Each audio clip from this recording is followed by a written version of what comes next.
पालकांनो, VK success classes मध्ये आपल्या सर्वांचं स्वागत आहे। आज मी इथे शिकण्यासाठी नाही तर काहीतरी सांगण्यासाठी इथे आलेली आहे आणि मला हा सगळ्यात महत्त्वाचा विषय वाटला। आजकाल आपण ट्रिक्स अप्रोचेस हे शिकण्याच्या मागे असं तर होत नाहीये की आपण मुलांचे बेसिक स्ट्रॉंग करायचं विसरत चाललेलो आहोत। हो, हा मुलं ज्या आता सध्या ज्या वयात आहेत त्या वयात जर तुम्ही विचार केलात ना, त्यांचे 70% बेसिक स्ट्रॉंग पाहिजे। हो, आणि 30% त्यांना अप्रोचेस यायला पाहिजे। कुठले अप्रोच शिकवा तुम्ही, कुठले ट्रिक शिकवा, पण ते 30% काम करतात त्यांच्या वयात आणि 70% हा काम त्यांच्या वयातला कशावर असतो, कशावर फोकस असतो, तर त्यांचे बेसिक स्ट्रॉंग करण्यावर असतो। तर आता बेसिक स्ट्रॉंग म्हणजे करणं काय, तर मुलांचं वाचन, विषय कुठलाही असो, हो विषय कुठलाही असो, वाचन खूप महत्त्वाचं आहे। जर समजा आता कुठले आता स्कॉलरशिपची परीक्षा देत असतील, MTS ची परीक्षा देत असतील, ATS ची परीक्षा देत असतील, आता कुठल्या आता पुढच्या वर्षी पुन्हा 5वीला गेले तर नवोदयाची परीक्षा असते, म्हणून 7वीचा स्कॉलरशिपची परीक्षा असते। आता वाडिया कॉलेज कडून असतात ते MTS चे एक्झाम असतात, ते 8वी 9वी 10वीला असतात। स्पर्धा परीक्षा भरपूर असतात आणि त्या तुम्ही ज्या क्षेत्रात किंवा ज्या भागात राहतात त्या ठिकाणी वेगवेगळ्या प्रकारच्या परीक्षा असू शकतात। पण या सगळे करत असताना आपण जर मुलांना ट्रिक्स आणि हेच शिकवत गेलो आणि त्यांच्या बेसिक कडे जर दुर्लक्ष केलं तर काय होईल। आता बघा, तुमचा मुलगा वाचन तुमच्या मुलाचं जर कच्चं असेल तर काय होईल, तर जो काही प्रश्न आहे त्याला लवकर वाचता येणार नाही आणि वाचता लवकर न आल्यामुळे त्याला आकलनही करता येणार नाही। हो, मॅक्झिमम जे स्कॉलरशिपची परीक्षा असते त्यांचा उद्देशच हा असतो की मुलांची आकलन करण्याची क्षमता किती आहे, मुलांना आकलन करता येतं का, त्यावरती पटकन त्यांना कुठली पण गोष्ट क्लिअर कधी होते। आपण वाचन जर त्यांना स्पीड करता आलं, जर रोज वाचले तर ऑटोमॅटिक त्यांचं वाचन स्पीड होतं। आणि वाचन करताना काय करायला पाहिजे, 1-5 मिनिटं, हो कुठलाही कितीही धडा मोठा असू दे, आता तुमच्या वयात जे मुलं आहेत तेच माझी मुलगी पण त्याच वयातली आहे, तिला एक धडा वाचण्यासाठी 10 मिनिटं ते लागतात, पण तर ती रोजच वाचत गेली तर ऑटोमॅटिक तो स्पीड वाढतो। हो, स्पीड वाढते आणि टाइम कमी होतो। हो, प्रॅक्टिसनी स्पीड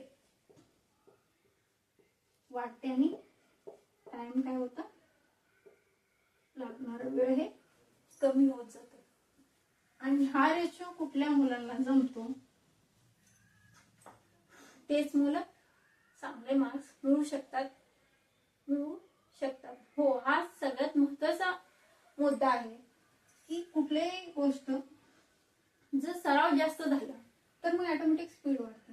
जर वाचनच ज्यांचं जर कच्चं असेल तर कसं सांगा ना, तुम्ही सांगा की मुलं जर वाचन जर करत नसतील तर त्यांना नवीन जर परीक्षेत एखादा शब्द नवीन आले तर त्यांना लक्षात हा ते येतात, नवीन शब्द येतात, पण बाकीचे जर वाचण्याची त्याला सवय असेल, त्याची आकलन क्षमता जर वाढत गेली तर नवीन जरी शब्द आला तरीही त्या वाक्यावरून त्या शब्दाचा अर्थ काय असेल हे त्याला लक्षात येईल। हो, ते कधी होईल, तर तो रोज 1-5 मिनिटं वाचन केला तर। आता दुसरी गोष्ट, मला माहितीये ट्रिक्सनी आता आपल्या मुलांना 100 पर्यंत पाढे तयार करता येतात। हो, पण परीक्षेत वेळ बघा ना, किती क्वेश्चन असतात, 75 क्वेश्चन 75 क्वेश्चन असतात आणि त्यांना किती 90 मिनिट असते, बरोबर। 75 क्वेश्चन आणि त्यांना वेळ किती असतो, 1.5 तासाचा।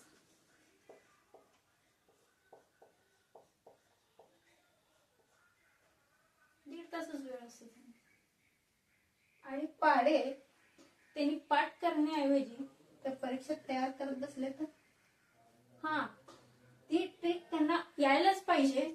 आणि कधी कधी मुलं कसं गोंधळून गेल्यानंतर पाढे विसरतात, त्यावेळेस ते ठीक आहे, ते तयार करून ते सोडवतील. ती कधी, ज्यावेळेस त्यांना ते गोंधळलेले असतील त्यावेळेस हे अप्रोच काम करेल. पण या अप्रोच पेक्षा जर त्यांना पाढे पाठच असतील आणि त्यांना 5-5 अंकीचे गुणाकार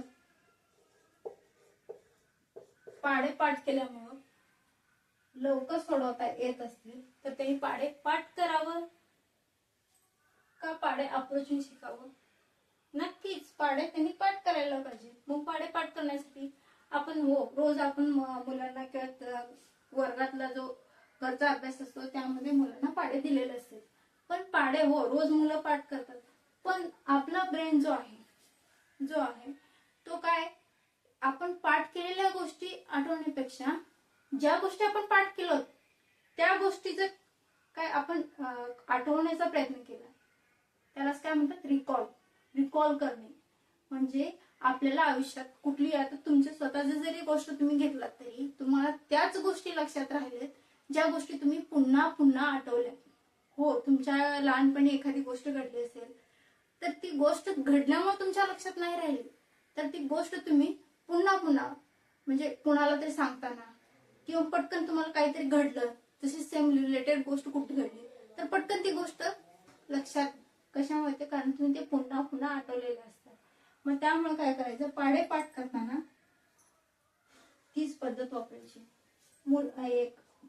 मुलाला जर रोज तुम्ही 1 किंवा 2 पाढे पाठ करत असाल, देत असाल, तर त्या मुलांना विचारायचं, बाळा 16 किती सांग, 15 चौक किती सांग. त्या दिवशी ते मुलाला जर तो पाढे पाठ केला तर त्याला ते करायचं. आणि दुसरी गोष्ट म्हणजे गुणाकार, तर रोज 5 गुणाकार किंवा 5 भागाकार जरी दिला तरी त्यानुसार, त्यामुळं पण मुलांचं जसं म्हणजे पाढे जे आहेत ना ते पाठ होतात, पण जास्त इफेक्टिव्ह रिकॉल केल्याने होते. 2 पाढे आहे, तुम्ही रोज पाठ करतात तर मुलं, तर ते पाढं पाठ करताना त्यांना विचारायला पाहिजे, तुम्ही बाळा आज तू हे पाढं पाठ केला तर मला सांग 16 त्रिक किती, 15चा आणि 16चा पाठ केला असेल तर 16 त्रिक किती, 16 चौक किती. तर तो पटकन म्हणजे आठवल्यामुळे त्याला गोष्टी लक्षात येतात. हे एक टेक्निक तुम्ही मुलांच्या पाढे पाठ करण्यासाठी वापरू शकता.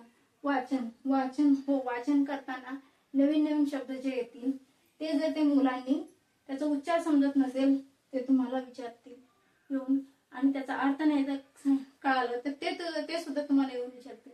त्यामुळे काय होईल की मुलांची त्या भाषेविषयी जो ज्ञान असेल ना तो वाढत जाईल. वाचन हे तुम्ही कुठल्याही विषयाचं तुम्ही त्यांना करायला लावा. इंग्रजी विषय जर तुम्हाला मराठी मीडियमला जर तुमची मुलं शिकत असतील तर ते मराठी वाचन बरोबर इंग्रजी वाचन पण त्यांना शिकवा. त्यामुळे मुलांचं काय होईल, इंग्रजी, आणि इंग्रजी सुद्धा ही भाषाच आहे आणि आपली मराठी सुद्धा भाषाच आहे. ती आपल्याला आवड कशामुळे वाटते की आपण रोज मराठीचा आपल्याला संपर्क रोज येतो, इंग्रजीचा आपण जास्त बोलत नाही. त्यामुळे फक्त परीक्षेपुरते किंवा फक्त एखादा धडा वाचण्यापुरता तेवढंच आपण वापरतो, त्यामुळे आपल्याला थोडीशी इंग्रजी अवघड वाटत असते. पण आपली मराठी जशी आहे तशीच इंग्रजी पण सोपी आहे. आपल्या मराठीपेक्षा इंग्रजी त्या मानाने खूप सोपी आहे.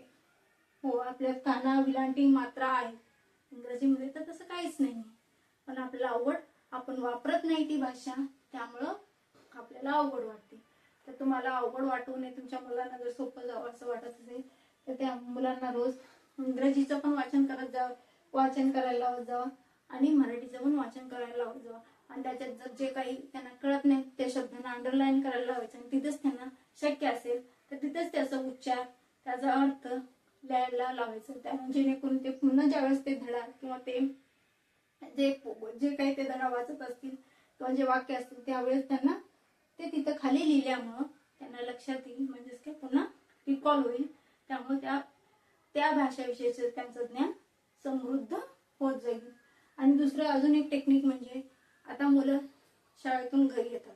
घरी आल्यानंतर तुम्ही विचारत असता की बाळा आज काय शिकला, तर एखादा धडा त्यांच्या टीचर्सनी शिकवलेले असतील तर त्या मुलाला आपल्याला सांगायला लावायचं त्याच्या भाषेत. त्यावरूनही त्याला एक स्किल लिहिण्याची जी जी क्षमता असते ते कशामुळे होते आपल्याला, तर ते धडा समजला असेल. आता आपण माझी आई हे एक निबंध लिहायचं झालं तर आपण कधी तर ते धडा जर आपण एखादा धडा त्याला विचारलं माझी आई हे जर आपण त्याला निबंध लिही म्हणलं तर मुलांना कसं आपण सांगतो की असं असं आहे बा, पण त्यापेक्षा माझी आई हे काय आहे जर त्याच्या शब्दात तुझ्या शब्दात तुला तुझी आई जशी वाटते बा ते लिही असं सांगितलं तर जास्त सोपं होईल. आपण त्यांना ते वाक्य एखाद्या निबंध पुस्तक घेऊन हे करण्यापेक्षा त्याला त्याच्या शब्दात लिहायला लावू द्या आणि त्यांनी शाळेत आलेलं जे शिकलंय तो त्याच्या शब्दात तुमच्या समोर मांडू द्या. त्यावरून त्याला बोलता येईल, बोलण्याची स्किल वाढता येईल. हो, आणि या गोष्टी शाळेत शिकण्यापेक्षा मुलं घरी येऊन तुम्ही घरी सभोवताली त्याच्यात तुम्ही कसं वातावरण त्याच्या निर्माण करतात त्यावर मुलांचं म्हणजे भवितव्य किंवा मुलांचं जे काही शिकत आहेत मुलं ते त्यावर खूप डिपेंड करतात त्या सगळ्या गोष्टी. हो, घरी आपण पॉझिटिव्ह एन्व्हायरमेंट मुलांच्या भोवती तयार करायला पाहिजे. अजिबात दुसऱ्या मुलांशी अजिबात कम्पेअर करायचं नाही. का आता तुम्हाला माहिती आहे की आता तुम्ही आधार कार्ड वगैरे वापरता आणि आपले बायोमेट्रिक्स जे आहेत ना कुणाशीच ते जुळत नसतात, कारण प्रत्येकाचे बायोमेट्रिक्स हे वेगळे असतात. म्हणजेच काही फिंगर टिप्स जे आहेत ना हे वेगळे असतात. त्याच कशामुळे वेगळे असतात हे तुम्हाला माहिती आहे का? ज्यावेळेस मूल आईच्या गर्भात असतात त्यावेळेस त्याचं ब्रेन आणि हे जे टिप्स आहेत ना ते एकदम तयार होत असतात. त्यामुळं कुठल्याही व्यक्तीचं ब्रेन आणि हे टिप्स एकमेकांना मॅच होत नाहीत. त्यामुळं तुमचा मुलगा आणि दुसऱ्यांची मुलगी किंवा मुलगा हे वेगळे आहे. त्यामुळे तुमचे मुलं जसे आहे तसं तुम्ही वातावरण घरी तयार करा. तुमच्या मुलाचं मुलाशीच त्याच्याशीच कम्पेअर करा आणि त्याचे जे स्ट्रॉंग पॉइंट्स आहेत त्याला म्हणजे वाढवा. आणि त्याला जर चित्रकला आवडत असेल तर इमेज किंवा आपण चित्राच्या स्वरूपात त्यांना गणित विषय असू दे किंवा भाषा विषय, विज्ञान कुठलाही विषय असू दे ते इमेजेसच्या फॉर्म मध्ये जर शिकवला तर त्याच्या जास्त लक्षात राहील. त्याचे जे पॉइंट स्ट्रॉंग आहेत त्याला ओळखा तुम्ही आणि जे त्याचे स्ट्रॉंग पॉइंट्स आहेत ना त्याच्यावर भर द्या आणि मुलांना त्या पद्धतीने शिकवा, त्या पद्धतीने वातावरण तयार करा. मुलांचं दुसऱ्या मुलांशी अजिबात कम्पेअर करायचं नाही. हे जर केलं खरंच हो तुमच्या मुलाचं खूप ग्रोथ हो. जर तुम्ही ते काय कसं प्रत्येक गोष्ट कशी असते ना आपण वातावरण जसं तयार करतो ते आपल्याला वाटत असते की एखादा मुलगा जर फटाफटा उत्तर देत असेल तर आपल्याला हा बाबा त्यांचा मुलगा किती हुशार आहे असंही असू शकतं ना. तो फक्त त्याच गोष्टी पाठ केलेल्या असतात. असे कितीतरी गोष्टी असतात की आपल्या मुलाला ज्या गोष्टी येत नाही, ज्या गोष्टी येतात किंवा आपला मुलगा ज्यामध्ये त्याचा कमांड आहे त्या मुलाला येत नसते. हो, अशाच गोष्टी असतात पण आपल्याला त्या आपल्या नकळत असतात. त्यामुळे आपल्याला फक्त जे समोर आहे तेवढंच दिसतं पण त्याचं जे नसतं आपल्या समोर ते दिसत नाही. त्यामुळं आपण आपल्या मुलांची दुसऱ्या मुलांची कम्पेअर अजिबात करू नका. शक्य तेवढं तुमचं टाइम टेबल ठरवा. 24 तासातले तुमचे किती वेळ तुमच्याकडे असं उरतं की जेणेकरून तुम्ही तुमच्या मुलांना द्याल आणि जेवढं द्याल तेवढं 100% द्या. मुलांना खूप ते गरजेचं आहे. तुमचं सपोर्टचे खूप गरज असते मुलांना. त्यामुळे ह्या वयात जेवढं होईल तेवढं तुमच्या मुलांना लक्ष द्या. मला एवढंच सांगितलं सर, जर मी काही चुकून